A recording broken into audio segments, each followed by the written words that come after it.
Hi, hello, வணக்கம். Welcome back to Trend Breakers Academy. So வியாழக்கிழமை market வந்து பார்த்தீங்கன்னா எதிர்பார்த்த மாதிரி ஒரு கேப் டவுன். ஆக்சுவலி நான் இந்த அளவுக்கு கேப் டவுன் எதிர்பார்க்கல. ஸோ அதுக்கு ஒரு 2 நாளைக்கு முன்னாடி நடந்த ஒரு இன்ட்ராடே லோவை வந்து பிரேக் பண்ண முடியாமல் திரும்ப வந்து ரெக்கவரி ஆகி 22,800 தான் க்ளோசிங் வச்சுருந்தாங்க. ஸோ ஆனால் 22,800 வந்து பிரேக் பண்ண மாட்டேங்குது. ஸோ அந்த லெவல் வரைக்கும் போயிட்டு வந்து சஸ்டெயின் ஆகுது. ஸோ இன்னைக்கு வந்து இப்போதைக்கு டவுசன் நாஸ்டாக் வந்து ஃப்ளாட்டாக தான் ட்ரேடர் ஆயிருந்தது. ஏன்னா அவங்களுக்குமே ஃப்ரைடே லீவ் தான், குட் ஃப்ரைடே அப்படிங்கிறனால. ஆனால் என்னன்னா இந்த 3 நாளாக யூஎஸும் ஈரானும் மாறி மாறி அடிச்சுக்கிட்டு இருக்காங்க. ஓகேங்களா? ஸோ இது நாளைக்கு வந்து என்ன மாதிரி இம்பாக்ட் கொடுக்கும் அப்படின்றதே தெரில. இப்போ புதுசாக என்னன்னா ஸ்டேட் ஆஃப் ஹார்மோஸை வந்து ஓப்பன் பண்ணலை அப்படின்னா ஆக்சுவலி அதுக்கு ஏதோ கிரெடிட் டைம் கொடுத்துருந்தார் போல் ட்ரம்ப்பு. ஸோ அந்த டைம் முடிஞ்சிருச்சு. ஸோ அவர் என்ன சொல்கிறாரு அப்படின்னா செவ்வாய்க்கிழமை வந்து ஈரான் வந்து ஹெல் ஆயிரும், அதாவது நரகம் ஆயிரும் அப்படின்ற மாதிரி சொல்கிறாரு. ஸோ அந்தளவுக்கு எதுவும் என்ன பிளானில் இருக்காங்க அப்படின்றதே தெரில. ஒரு மாதிரி வந்து போயிட்டுருக்கு. ஸோ நிறைய வந்து இஷ்யூஸ் போயிட்டுருக்கு, நிறைய அட்டாக்ஸ் நடந்துகிட்டே இருக்குது. இதை வந்து எந்த அளவுக்கு நம்ம மார்க்கெட்டை அஃபெக்ட் பண்ணும் அப்படிங்கிறது வந்து நாளைக்கு ஓப்பன் எந்த மாதிரி ஓப்பன், ஏன்னா 2 நாளாக வந்து பயங்கர நியூஸஸ் வந்துருச்சு. ஸோ நாளைக்கு எப்படி ஓப்பன் ஆகுது அப்படின்றத வச்சு தான் வந்து என்ன மாதிரி மாறப்போகுது அப்படின்றதே நமக்கு தெரியும். ஓகேங்களா? ஸோ என்னை பொறுத்த வரைக்கும் ஒரு ஃப்ளாட் ஓப்பனிங் இருக்கும், இல்லைனா நெகட்டிவ் ஓப்பனிங் இருக்கும்னு நினைக்கிறேன். பாசிட்டிவ் ஓப்பனிங் என்னை பொறுத்த வரைக்கும் இப்போதைக்கு இல்லை. அண்ட் வந்து இன்கேஸ் ஃப்ளாட்டராக ஓப்பன் ஆச்சுன்னா அகைன் வந்து செல்லிங் போகிறதுக்கு நிறையவே பாசிபிலிட்டிஸ் இருக்குது. 22,800 வந்து மேஜர் லெவல்.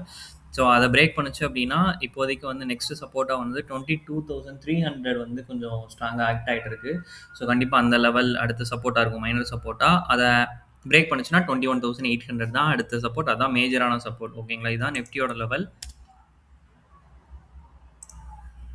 ஸோ பேங்க் நிஃப்டியும் ஒரு மிட் ரேஞ்சில் தான் இருக்குது. ஸோ நாளைக்கு ஓப்பன் ஆகி திரும்ப மொமெண்டம் பாசிட்டிவ் ஆச்சு அப்படின்னா 52,600 ரெசிஸ்டன்ட், இல்லை கீழே இறங்குது அப்படின்னா 51,000 சப்போர்ட்டு. அதை பிரேக் பண்ணுச்சுன்னா அடுத்த சப்போர்ட்டாக வந்து உங்களுக்கு 49,600 தான். இதுதான் பேங்க் நிஃப்டியோட லெவல். ஐடி. ஸோ இவன் தாங்க சைட்வேஸ் போகிறான், திரும்ப ஒரு அப்போ போகிறான். ஸோ நாளைக்கு மறுபடியும் இப்போ வந்து 30,160 அப்படிங்கிறது வந்து சப்போர்ட் சொல்லியிருந்தோம். அது இப்போ ரெசிஸ்டன்ட் ஆக்ட் ஆகிட்டு இருந்தது. ஸோ அதுக்கு மேலே தான் இப்போ க்ளோசிங் வச்சுருக்காங்க. ஸோ நாளைக்கு 30,160 அப்படிங்கிறது வந்து சப்போர்ட் லெவலாக ஆக்ட் ஆகும். அதை பிரேக் பண்ணுச்சுன்னா அகைன் வந்து சின்ன செல்லிங் போகிறதுக்கு சான்சஸ் இருக்குது ரிலையன்ஸில்.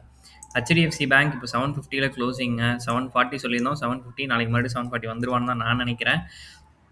ஸோ ஆனால் அவனுக்கு 700 வந்து ஒரு மேஜர் சப்போர்ட்டாக இருக்குது. ஒன்ஸ் அந்த 700 வந்துட்டான் அப்படின்னா அதுலேருந்து ஒரு நல்ல ரெக்கவரி கொடுப்பான் அப்படின்னு நினைக்கிறேன். ரிலையன்ஸ் ஸோ ரிலையன்ஸ் வந்து அந்த 1327 ஸ்ட்ராங்காக சப்போர்ட் எடுத்துகிட்டே இருக்குது. அந்த சப்போர்ட் ரொம்ப மேஜராக ஆக்ட் ஆகிட்டு இருக்கு. ஒன்ஸ் அதை பிரேக் பண்ணாதான் இன்கேஸ் மேலே போகுது அப்படின்னா ரெசிஸ்டண்ட்டாக 1390 அப்படிங்கிறது நாளைக்கு இன்ட்ராடேக்கு ஆக்ட் ஆகும். ஸோ நான் எதிர்பார்க்குறேன் ஒரு இது வரைக்கும் கூட போகலாம் அப்படின்னு எதிர்பார்க்குறேன். நாளைக்கு மார்க்கெட் என்ன மாதிரி மூவ் ஆகும்னு தெரில, ப்ரெடிக்ட் பண்ண முடியல. ஏன்னா நிறைய நியூஸஸ் இந்த 2 நாளாக நடந்திருக்கு, நிறைய வார் டென்ஷன்ஸ் போயிட்டுருக்கு. ஸோ அது எந்த மாதிரி அஃபெக்ட் பண்ணுது அப்படிங்கிறத நாளைக்கு தான் நம்ம பார்க்கணும். ஓகேங்களா? ஓகே, நிறைய பேர் வீடியோஸ் பார்க்குறீங்க, உங்களுக்காக யூஸ்ஃபுல் கமெண்ட் போகிறவங்க ட்ரெண்ட் பிரேக்கர்ஸ் அகாடமி இது வரைக்கும் நீங்கள் சப்ஸ்கிரைப் பண்ணல அப்படின்னா சப்ஸ்கிரைப் பண்ணிக்கோங்க. தேங்க்யூ ஃபார் வாட்சிங்.